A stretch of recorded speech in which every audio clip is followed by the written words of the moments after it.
really just don't understand how it's possible, how over the course of 2 days, since I've been at this cemetery, setting the same Bronze Triune, the same size lid, poured on the same size form, using the same Ovation equipment as just 2 days ago, and somehow my strap will not reach from lid carrier to lid carrier without using some help from a stake of some kind. And I really don't want to do that if the family wants to watch this be sealed and lowered today. I don't know if it's because of the change in temperature that strap tightened up a little bit. I don't know. I don't have any extra winds in it, any turning of that strap at all. My lid carriers are flush up against the lid.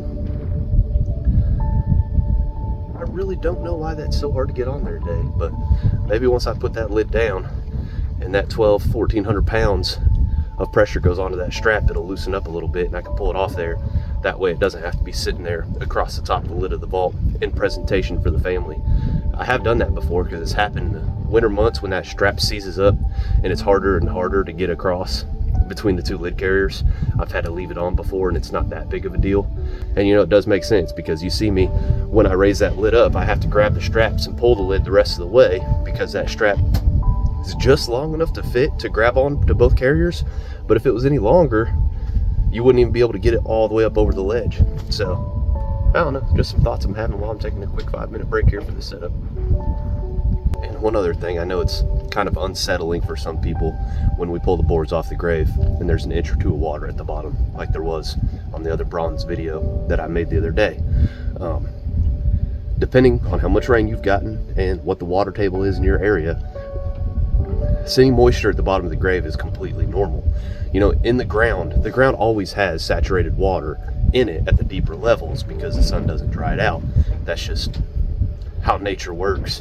And when you dig a grave 4.5 to 5.5 feet deep, it removes that dirt, and then that pressure from the ground all around it, the water is going to move to where there's the least amount of pressure, which is why you have like lakes and streams and things like that. The water naturally runs to where the least amount of pressure is and collects there. And when it's 1 or 2 inches of water, it's almost pointless to pump out at that point because the vault's going to sit, it's going to displace the water up the sides of the vault an inch or two. That's why they're lined and sealed. And as soon as that backfilled dirt is placed back into the grave, that water just disperses out, just like it was before the grave was dug. Now, when there's a foot or two of water, we always pump them out as we lower the vault. The reason being is, if you pump it out beforehand, that pressure that's released when you remove the water allows the grave walls to loosen up, and that dirt on the sides of the grave walls can collapse into the grave. Now that's why we lower the vault as we go. So we place the vault to the water level, begin pumping, and we lower as we pump the water out, making sure that if it does cave in at all, it falls against the side of the vault, and the vault still has room to go down where it needs to go to be at the proper depth in the grave.